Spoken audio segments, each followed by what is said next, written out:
Jadi baik, terima kasih Ibu dan teman-teman yang telah memberikan kesempatan kepada kami untuk mempresentasikan hasil PPT mengenai laporan keuangan bank. Yang pertama, mari kita lihat tentang pengertian laporan keuangan bank. Laporan keuangan bank merupakan suatu laporan keuangan yang disusun sebagai bentuk pertanggungjawaban dari manajemen bank terhadap seluruh pihak yang berkepentingan dengan kinerja keuangan bank. Pertanggungjawaban yang dilaporkan selama satu periode yang telah ditentukan. Laporan keuangan bank yang dibuat harus memenuhi syarat mutu dan kualitatif akuntansi perbankan. Dan laporan keuangan bank ini tidak hanya ditujukan bagi bank komersial, namun juga untuk bank umum dan bank perkreditan rakyat atau BPR. Selanjutnya, mari kita lihat mengenai jenis-jenis laporan keuangan. Berdasarkan waktunya, terdapat 3 jenis laporan keuangan bank. 1. Laporan keuangan bank bulanan, yaitu laporan keuangan yang disiapkan setiap bulan selama 1 tahun. Dan laporan ini merupakan gugusan antara kantor pusat dengan seluruh cabang atau perwakilan bank. Yang kedua, laporan keuangan triwulan, yaitu laporan keuangan yang disiapkan selama sebulan, misalkan selama 3 bulan, misalkan di bulan Maret, Juni, September, dan Desember. Laporan harus disajikan sesuai dengan peraturan dari Otoritas Jasa Keuangan yang mempublikasikan hasil usaha, kinerja, dan posisi keuangan bank berdasarkan pernyataan standar akuntansi keuangan atau PSAK, Pedoman Akuntansi Perbankan Indonesia, dan peraturan yang diterapkan oleh Bank Indonesia. Yang ketiga, laporan keuangan tahunan, yaitu laporan keuangan yang dirilis setiap tahun dan berfungsi untuk menginformasikan kondisi keuangan bank secara menyeluruh, sehingga dengan laporan ini, baik nasabah maupun publik bisa mendapatkan gambaran tentang kinerja dan performa bank di tahun tersebut. Selain itu, laporan keuangan tahunan akan menumbuhkan transparansi dan juga akan disampaikan kepada Bank Indonesia dan pemegang saham serta lembaga lain yang terlibat dalam perkembangan usaha bank. Yang berikutnya adalah komponen laporan. Komponen dari laporan keuangan bank tersebut ialah 1. Laporan neraca bank. Pertama, adalah laporan neraca bank yang merupakan laporan yang menggambarkan jumlah kekayaan, kewajiban atau hutang, dan juga modal dari suatu perusahaan. Dalam neraca bank terdapat hal-hal berikut juga. 1. Penempatan pada Bank Indonesia yang disajikan secara terperinci. Hal ini dilakukan agar bisa menginformasikan tentang posisi giro Bank Indonesia dan SBI yang dimiliki suatu bank yang nantinya akan bersangkutan dengan sumber likuiditas. Yang kedua, giro adalah laporan neraca bank disajikan dalam mata uang asing dan rupiah secara terpisah agar bisa memudahkan user untuk mendeteksi net open position atau NOP. Selanjutnya, pada kesempatan ini saya mempersilakan teman saya Stevi untuk membacakannya. Baik, terima kasih atas kesempatannya. Saya akan melanjutkan materinya. 3. Surat berharga dan obligasi. disajikan menurut durasi waktu kepemilikan supaya bisa mendeteksi jumlah yang difokuskan untuk mencari pendapatan dan jumlah yang bisa menjadi sumber likuiditas melalui perdagangan obligasi. Selain itu, surat berharga juga disajikan terpisah menurut valuta asing dan rupiah, sehingga bisa mudah mendeteksi NOP. Yang keempat, kredit. Merupakan aktiva yang paling sensitif. Kredit disajikan secara terpisah menurut keterkaitan dan ketidakterkaitan kredit dengan bank dengan tujuan untuk pengawasan kinerja bank.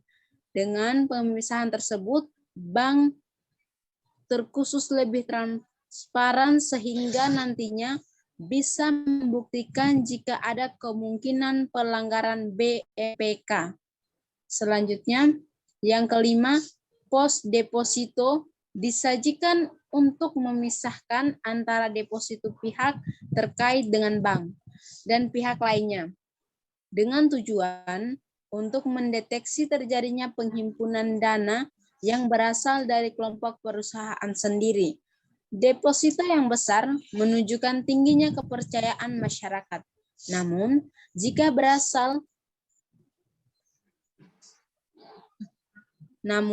berasal dari kelompok perusahaan itu sendiri, maka bisa berbahaya jika suatu saat dana tersebut ditarik. Yang keenam, penghapusan aktiva yang disajikan terpisah menurut jenis aktiva produktifnya dengan tujuan agar bisa mendeteksi kualitas dari aktiva produktif masing-masing jenis. Aktiva produktif, besarnya penyisihan aktiva produktif akan mencerminkan kualitas aktiva produktif. Selanjutnya, laporan neraca bank. PT Bank neraca bulanan per aktiva. Kas, penempatan Bank Indonesia, giro Bank Indonesia, sertifikat Bank Indonesia lainnya. Giro pada bank lain, penempatan pada lain, rupiah, valuta asing. Selanjutnya,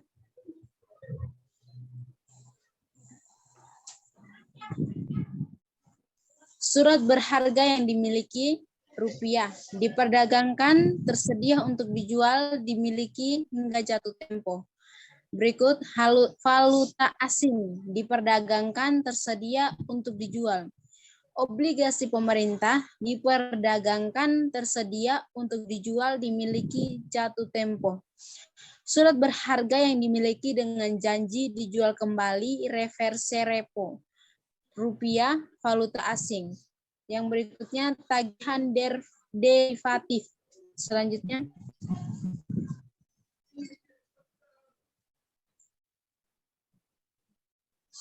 kredit yang diberikan rupiah, pihak terkait dengan bank, pihak lain, valuta asing, pihak terkait dengan bank, pihak lain.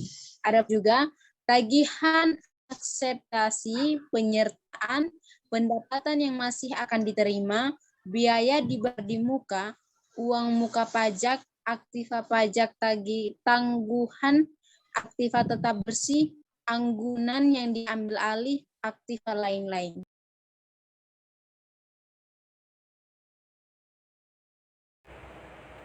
Yang berikut, laporan laba rugi bank. Laporan laba rugi bank ialah laporan yang menggambarkan jumlah pendapatan suatu perusahaan pada periode tertentu. Dalam laporan laba rugi bank, biasanya disajikan dalam bentuk multiple step atau berjenjang. Pendapatan bunga bersih akan diketahui setelah menghitung pendapatan bunga dan biaya bunga. Dan jumlah pendapatan bunga bersih akan mengindikasikan tentang tingkat penyebaran yang terjadi di bank.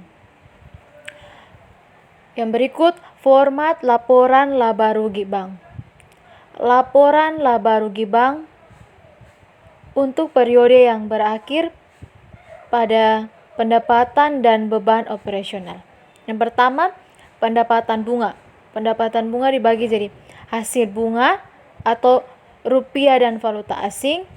Yang kedua, provisi dan komisi, yaitu rupiah dan valuta asing. Yang berikut beban bunga. Beban bunga ada beban bunga yaitu rupiah dan valuta asing. Ada juga komisi dan provisi. Yang berikutnya pasifa. Pasifa ada giro,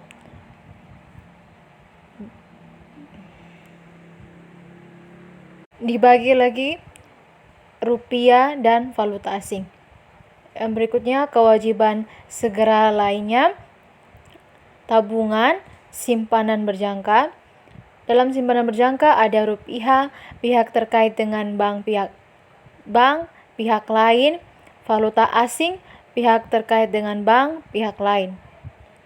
Yang berikutnya sertifikat deposito, yaitu rupiah, valuta asing dan valuta asing. Yang berikutnya simpanan dari bank lain, surat berharga yang dijual dengan janji dibeli kembali atau repo, kewajiban derivatif, dan kewajiban eksepsi. Yang berikutnya laporan komitmen kontingensi. Laporan komitmen kontingensi dikenal juga dengan rekening administratif yang disajikan terpisah antara komitmen dan kontingensi. Untuk mempermudah deteksi transaksi off balance dan posisinya, komitmen dan kontingensi dirinci menurut tagihan dan kewajiban surat secara urut, serta memperhatikan kemungkinan pengaruhnya terhadap neraca atau laba rugi bank. Yang berikut format laporan komitmen kontingensi. Laporan komitmen kontingensi yaitu komitmen dibagi menjadi tagihan komitmen, yaitu fasilitas pinjaman yang diterima belum digunakan. Berikut rupiah, falas, dan lainnya. Berikut ada juga kewajiban komitmen. Kewajiban komitmen yaitu fasilitas kredit kepada nasabah yang belum ditarik, rupiah, falas, irrevocable atau yang masih berjalan dalam rangka ekspor dan impor, dan lainnya. Yang berikut ada juga jumlah komitmen bersih. Yang berikutnya lagi kontingensi. Pertama, tagihan kontingensi, yaitu garansi yang diterima rupiah dan falas, pendapatan bunga dan penyelesaian rupiah dan falas, dan lainnya. Yang kedua, kewajiban kontingensi, yaitu garansi yang diberikan bank garansi dalam falas dan rupiah, refundable atau yang masih berjalan dalam rangka ekspor dan impor. Dan yang terakhir jumlah kontingensi bersih.